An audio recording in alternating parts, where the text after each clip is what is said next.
رمضان الکریم۔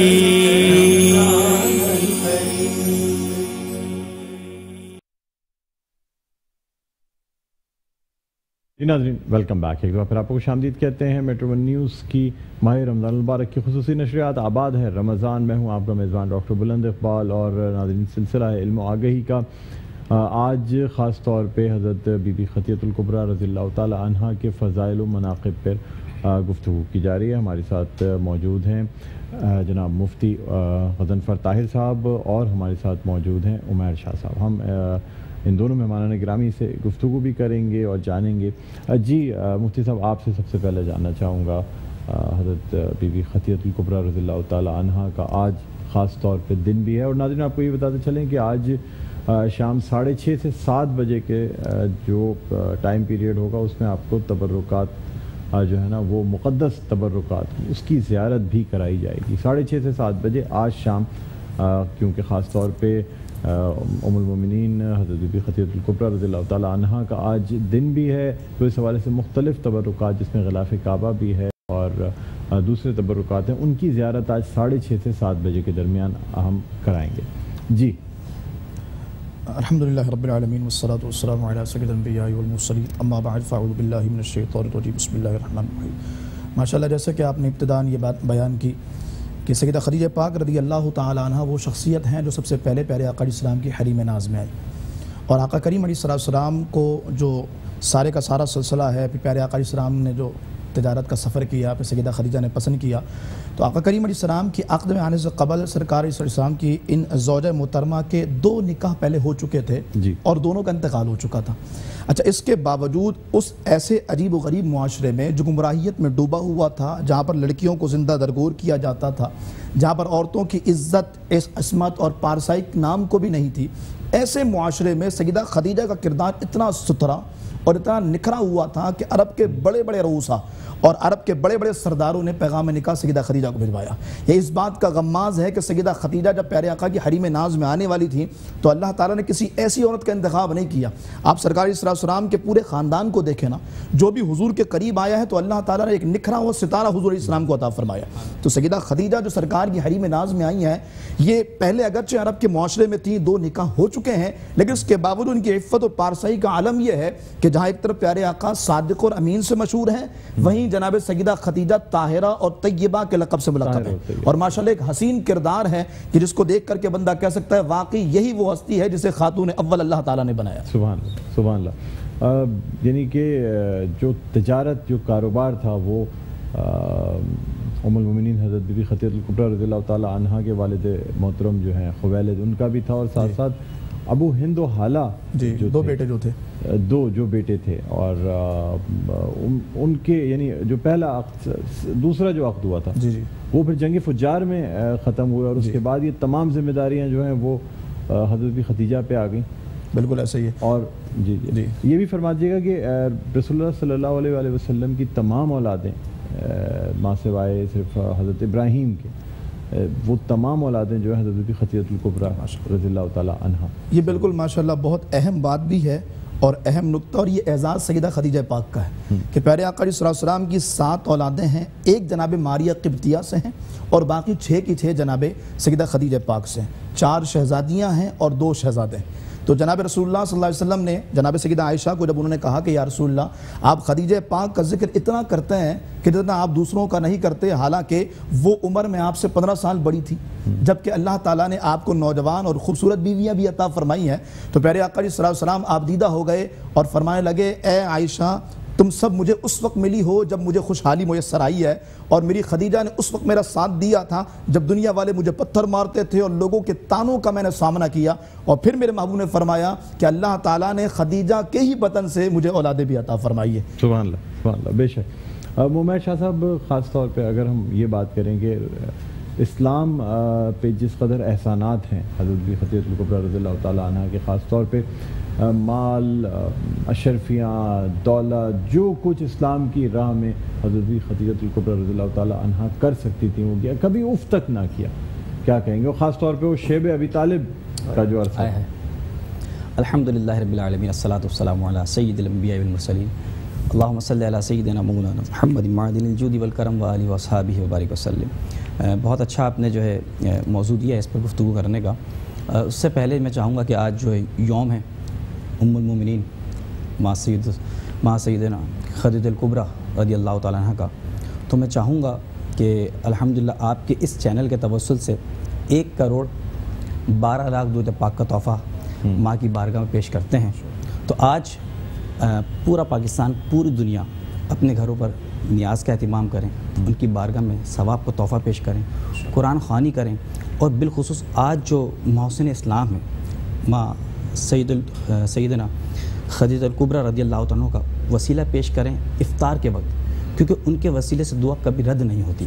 ہمیں چاہیے کہ آج جو مشکل گھڑی ہے، کرونا وائرس پوری دنیا میں پھیلا ہوا ہے، تو اس سے ہمیں نجات حاصل ہوگی، ان کے وسیلے سے دعا مانگیں گے۔ اور جو ان کا احسان ہے، یقین جانیے یہ ایسا احسان ہے کہ کوئی جو ہے اس وقت سے لے کے آج تک کوئی ایسا احسان نہیں کر سکتا۔ یہ دنیا کے لیے سب سے بڑا احسان ہے، اور ایسا احسان ہے کہ آج جو بھی علماء کرام آتے ہیں اور جس چینل کو آپ دیکھیں تو ان کی شان بیان کی جا رہی ہے اور محسن اسلام کہا جا رہا ہے۔ اچھا مفتی صاحب، آپ سے جاننا چاہیں گے کہ خاص طور پہ کہا یہ جاتا ہے کہ ایک شریک حیات جو ہوتی ہے نا، وہ جس قدر اپنے دوسرے شخص کو جان سکتی ہے اتنا شاید دنیا میں کوئی اور جان نہیں سکتا۔ انسان کی زوجہ جتنا اس ایک شخص کو جانتی ہے اتنا کوئی نہیں جانتا۔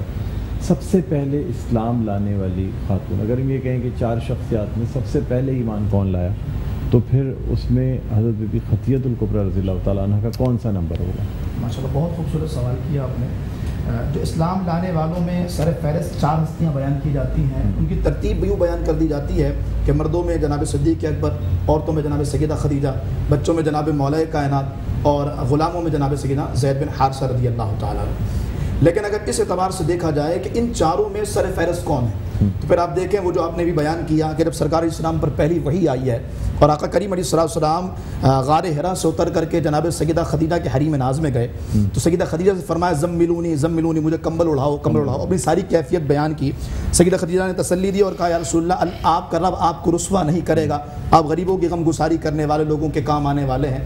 پھر جیسے جناب نوفل کے پاس گئے تو جناب سیدہ خدیجہ رضی اللہ تعالیٰ عنہ وہ عظیم شاہکار ہیں کہ جیسے آپ نے یہ ایک بات کہی نا کہ ہر شخص کو اس کی عورت، اس کی بیوی بہتر جانتی ہے، لیکن میں اس میں ایڈ کروں کہ بیوی بہتر تو جانتی ہے، لیکن بیوی کے سامنے اپنی صلاحیتوں کو منوانا بھی بڑا مشکل کام ہے۔ بے شک، مطلب ہر بندہ، آپ میں، ہم میں سے ہر ایک شخص اگر دوسروں کے سامنے یا باہر لوگوں کے سامنے کے سٹیٹس رکھتا ہے، لیکن بیوی ظاہر ہے وہ گھر کی ہوتی ہے تو اسے لوگوں کے اصل حالات کا علم ہوتا ہے، شوہر کی اصل کیفیات کا علم ہوتا ہے۔ تو کہا جاتا ہے ہمارے علماء کے اس میں گیدرنگ میں بھی کہا جاتا ہے، حقیقت میں اللہ کا ولی وہ ہے کہ جو اپنے ولی کی اب بیوی کی نظر میں بھی ولی ہو۔ تو سرکار دو عالم علیہ السلام جب حریم ناز میں آئے تو جناب سیدہ خدیجہ پاک حضور سے اتنی متاثر تھیں، حالانکہ بیوی ہیں لیکن اتنی متاثر تھی کہ سب سے پہلے آپ نے پیارے آقا علیہ السلام کی بارگاہ میں اسلام بھی قبول کیا۔ اور میں یہاں پر ایک اور بات عرض کروں، لوگوں کے سماعتوں کی نظر بڑی اہم بات بھی ہے کہ سرکار علیہ السلام نے سب سے پہلے نماز پڑھی۔ سرکار کے بعد اسلام لانے کے بارے میں اگر کہا جو سب سے پہلے سیدہ خدیجہ اسلام لے کر آئیں، اور اگر نماز پڑھنے کے بارے میں کہا جائے کہ اس دنیا میں اسلام میں دوسری نماز سب سے پہلے کس نے پڑھی ہے، جناب سیدہ خدیجہ پاک کا نام آتا ہے۔ حضور کی ساری تعلیمات کو قبول کیا، ہمت بڑھائی، اور ہر معاملے میں پیارے آقا علیہ السلام کو اپنے تمام تر معاملات کے ساتھ پیش کیا۔ اور سب سے پہلے اگر ان 4 نفوس میں بھی بات کی جائے تو جناب سیدہ خدیجہ پاک وہ ہیں جنہوں نے سب سے پہلے اسلام قبول۔ سبحان اللہ، سبحان اللہ، بہت خوب، بہت خوبصورت بات آپ نے کی۔ آپ سے گفتگو جاری رکھیں گے ناظرین، ایک چھوٹا سا وقفے کے بعد دوبارہ آپ کی خدمت میں حاضر ہوں گے، مزید گفتگو کریں گے، اور اس کے بعد ہمارا ایک اور سیگمنٹ ہوگا جس میں حکیم زبیر صاحب ہمارے ساتھ ہوں گے، تو ہم حقوق العباد اور والدین کے حقوق پہ بھی بات کریں گے۔ چھوٹا سا وقفہ ہے، دیکھتے رہیے آباد ہے رمضان۔ ناظرین، پروگرام کو مزید آگے بڑھاتے ہیں۔ آپ کو اب جو ہمارے مہمان گرامی ہمارے ساتھ موجود ہیں ان سے بھی بات کرتے ہیں۔ مفتی غضنفر طاہر صاحب ہمارے ساتھ موجود ہیں اور عمیر شاہ صاحب ہمارے ساتھ موجود ہیں۔ عمیر شاہ صاحب ایک باقاعدہ فلاحی آرگنائزیشن چلا رہے ہیں، اور کاروان درود السلام ویلفیئر آرگنائزیشن جو ہے وہ یہ رن کرتے ہیں۔ کیا مقاصد ہیں، کس طریقے سے اس کا قیام ہوا، یہ جانیں گے۔ جی عمیر شاہ صاحب، کیسے یہ جو کاروان درود السلام ویلفیئر آرگنائزیشن ہے بنائی گئی، اور پھر کیا کام اس کے تھرو کیے جاتے ہیں؟ الحمدللہ عز و جل، جب ہم نے اس کاروان درود السلام کا کم و بیش 3 سال پہلے آغاز کیا تھا تو الحمدللہ ہم نے درود پاک کی مہم چلائی تھی، درود پاک ہم اس کی محفل سجاتے ہیں اور اس میں درود پاک جمع کیا جاتا ہے اور پھر وہ آقا حضور علیہ الصلوۃ والسلام کی بارگاہ میں پیش کیا جاتا ہے۔ تو الحمدللہ جو ہم نے اس کی بنیاد رکھی وہ ملک پاکستان میں نہیں رکھی، بلکہ الحمدللہ ملک عراق اور شہر بغداد اور حضرت سیدنا شیخ عبد القادر جیلانی رضی اللہ عنہ کے قدموں مبارک میں بیٹھ کر الحمدللہ ہم نے اس کی بنیاد رکھی۔ الحمدللہ یہ کم و بیش 3 سال سے یہ کام جاری و ساری ہے۔ اور پھر اس کے بعد جب یہ لاک ڈاؤن کا معاملہ آیا تو کاروان درود و سلام اور درود و سلام حضور کی بارگاہ میں درود پاک پڑھنا، تو جو حضور کی بارگاہ میں درود و سلام پڑھتا ہے وہ حضور کی دکھیاری امت سے محبت بھی کرتا ہے۔ بے شک پھر جب یہ لاک ڈاؤن کرونا کا معاملہ ہوا تو ہم نے سوچا کہ اس کو ویلفیئر آرگنائزیشن بنا دیا جائے، تو الحمدللہ ہم نے لوگوں کی خدمت کری اور بالخصوص ہم نے سادات کی جو آل رسول ہیں، جو کسی صدقہ خیرات زکوٰۃ نہیں لے سکتے، ہم نے ان کے لیے بڑی خدمت کی۔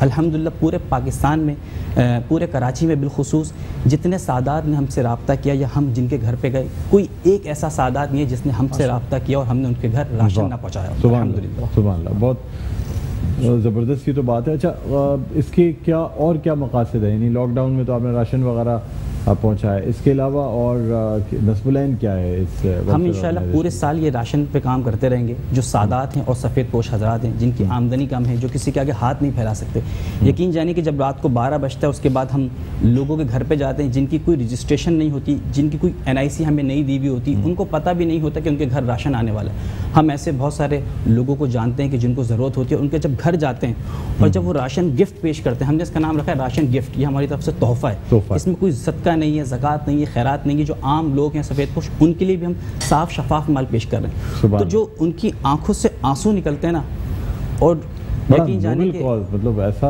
کام ہے، اتنی سیٹسفیکشن ہے اس میں، اور خاص طور پہ اس کے ساتھ ساتھ درود و سلام کا تحفہ پیش کرنا۔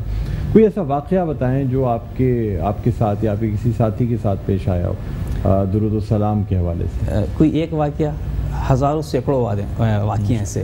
الحمدللہ پیر شریف کو یہ محفل سجائی جاتی ہے، تو جب میں پیر شریف کو یہ محفل اختتام پذیر ہوتی ہے، درود شریف پڑھا جاتا ہے، ذکر ہوتی ہے، دعا ہوتی ہے، اس کے بعد کوئی نہ کوئی ایسا شخص آتا ہے کہ ہمارا 4 ہفتے سے یہ کام رکا ہوا تھا، الحمدللہ یہ 4 ہفتے بعد ہمارا یہ کام ہو گیا۔ ایک شخص تو ایسا آیا کہ اس کی شادی کا معاملہ رکا ہوا تھا، اس نے 7 پیر اس درود و سلام کی محفل میں آیا اور 8ویں پیر کو اس کی شادی ہو گئی، اور جب اس کا ولیمہ تھا نا وہ بھی پیر شریف کو تھا۔ اچھا، اس کا ولیمہ تھا، تو اس کی کوشش تھی کہ وہ تیار ہوا ہوا تھا، دولہا بنا ہوا تھا کہ بس میں کسی نہ کسی طریقے سے محفل میں پہنچ جاؤں، اپنی حاضری لگا لوں اور جو ہے واپسی اپنے ولیمے میں آ جاؤں، لیکن وہ گھر کے معاملات ہوتے ہیں تو وہ نہیں آ سکا۔ اسی طریقے سے ایک اور شخص تھے، ان کی پراپرٹی بہت بڑے ایک پراپرٹی کا مسئلہ تھا جو کئی سالوں سے جو ہے وہ مسئلے میں تھی، کیس چل رہا تھا، لیکن الحمدللہ وہ اس محفل میں جو درود پاک پڑھا جاتا ہے، جو ذکر کیے جاتے ہیں، صرف 4 پیر شریف کو آئے اور 5ویں پیر ان کا وہ کیس ختم ہو گیا۔ ٹھیک ہے جی، بہت خوبصورت بات آپ نے کی، اور خاص طور پہ قاری فیصل چشتی صاحب کی طرف سے کمی ماشاءاللہ سبحان اللہ کی آواز آتی ہے، لیکن ابھی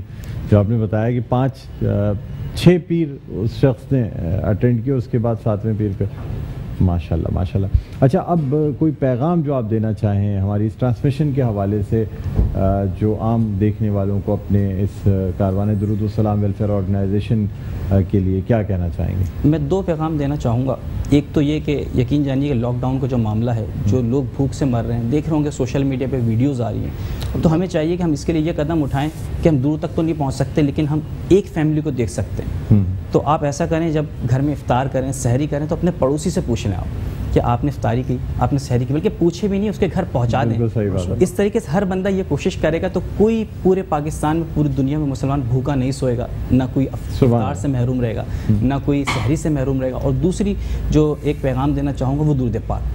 آپ درود پاک سے لو لگا لیں، یقین جانیے کہ آپ کو کسی کی محتاجگی نہیں ہوگی، ساری مشکلیں دور ہو جائیں گی، تمام مصیبتیں دور ہو جائیں گی، اور میں یہ بڑے دعوے کے ساتھ کہتا ہوں اس کرونا وائرس کا جو علاج ہے، جو شفا ہے، وہ درود پاک میں۔ آپ سچے دل کے ساتھ روز اپنے گھر پر 313 بار جو ہے چیوں پہ درود پاک پڑھیں، ایک ماحول بنائیں عشاء کے بعد، تو اس سے انشاءاللہ اس درود پاک کی برکت سے کرونا وائرس بھی دور ہو جائے گا، تمام وبائیں، تمام بلائیں دور ہو جائیں گی۔ سبحان اللہ سبحان اللہ، بہت خوبصورت بات آپ نے کی، بہت شکریہ مفتی غضنفر طاہر صاحب، آپ کا بھی بہت بہت شکریہ، آپ تشریف لائے۔ کوئی پیغام دینا چاہیں گے؟ کچھ ایسا لگ رہا تھا مجھے، مختصر پیغام دے دیں، وقت مطلب ماشاءاللہ یہ تو ویسے سیدہ خدیجہ پاک رضی اللہ تعالیٰ عنہ کا دن ہے، ان کے حوالے سے ایک پیغام اور ایک چھوٹا سا پیغام مزید آج اس ہمارے عمیر بھائی کام کرے اس حوالے سے۔ ایک تو یہ کہ جناب سیدہ خدیجہ پاک رضی اللہ تعالیٰ عنہ کا عرس آیا، یہ سارے ثواب ہوا، سارے کا سارا اہتمام ہوا، لیکن اب جو ضرورت اس امر کی ہے وہ یہ کہ ان کی سیرت کو زندگیوں میں نافذ کیا جائے. آپ دیکھیں سیدہ خدیجہ پاک کون ہیں جن کی تربیت کا شاہکار شہزادی کونین ہے. سبحان اللہ. اب مجھے بتائیں کہ اگر ہم نے جناب سیدہ پاک کو رول ماڈل بنایا تو ہمارے گھروں میں شہزادی کونین جیسی تربیت کا شاہکار نظر آئے گا, اور پھر ان کی اولادوں میں حسنین پاک, اللہ اکبر کبیرہ. تو یہ سیدہ خدیجہ پاک رضی اللہ تعالیٰ عنہ کا جو آج 10 رمضان کورس آیا, ساری مائی بہنیں جو مجھے دیکھ رہی ہیں اور جو کوئی دیکھ رہا ہے, میں اس سے یہ عرض کروں گا ان کی سیرت کو فالو کریں, ان کی شخصیت کو اپنی رول ماڈل بنائیں, اپنے شوہر کے کیسے کام آیا جاتا ہے, مشکل میں اس کو کیسے سپورٹ کیا جاتا ہے, اس کے ساتھ کیسے کھڑا رہا جاتا ہے. یہ تمام مثالیں جو ہیں جی جناب سیدہ خدیجہ پاک کی یاد اس وقت آپ کو بہت آئے گی جب آپ غار ہرا چڑھیں گے.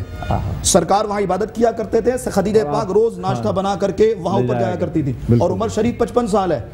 آج ہم جوان بھی اگر چڑھیں تو گھٹنوں میں درد ہو جاتا ہے, اور روز جایا کرتی تھی, اور رب کی طرف سے پیغام آیا محبوب جو آ رہی ہیں نا اللہ انہیں سلام بھیج رہا. سبحان اللہ. تو اس سیدہ خدیجہ پاک کے حوالے سے عرض تھی. دوسری ماشاءاللہ عمیر بھائی جو کام کر رہے ہیں, اور انہوں نے ایک بڑی خوبصورت بات کہی کہ کورونا کا حل درد و سلام کے ذریعے. میں عرض کروں یہ دیکھیں کہ وہ نبی جو امتی کے پیر میں کانٹا چبھنے پر بھی درد محسوس کرتا ہے. حضور فرماتے ہیں میری امتی کے پیر میں کانٹا بھی چبھے نا مجھے تکلیف ہوتی ہے. اب ذرا غور تو کریں کہ اس حبیب پاک صلی اللہ علیہ وسلم کو ہم نے کتنا ناراض کر دیا کہ آقا کریم علیہ السلام کی امت اتنی پریشان ہے, توجہ ہی نہیں ہو رہی, حرمین بند ہو گیا, مسنبی بند ہو گیا. تو یقیناً راضی کرنے کا ایک ہی حل ہے, اللہ کو راضی کرنے کا بھی, مصطفیٰ کو بھی راضی کرنے کا, کیونکہ ظاہر مصطفیٰ راضی ہوں گے تو اللہ راضی ہوگا. خدا کی رضا چاہتے ہیں تو عالم, اور خدا چاہتا ہے رضائے محمد. درود و سلام کو حرز جا بنائیے, حضور کی امت سے پیار کیجئے گا, انشاءاللہ یہ بلا اللہ نے چاہا تو اپنے کرم سے اپنے فضل سے اللہ تعالیٰ دور فرما دے گا. اللہ تعالیٰ آپ سب کو برکتیں عطا فرمائے. آمین آمین. بہت شکریہ. اب آپ پروگرام میں تشریف لائے عمیر شاہ صاحب, آپ کا بہت بہت شکریہ. قاری فیصل چشتی صاحب آپ سے درخواست کروں گا کہ بارگاہ رسالت میں آپ صلی اللہ علیہ وآلہ وسلم کوئی ہدیہ نعت پیش کرنے کی سعادت حاصل کریں. مجھ پہ بھی چشم کرم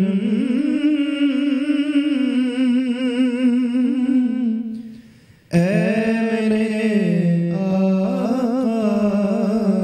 آقا کرنا, مجھ پہ بھی چشم کرم, مجھ پہ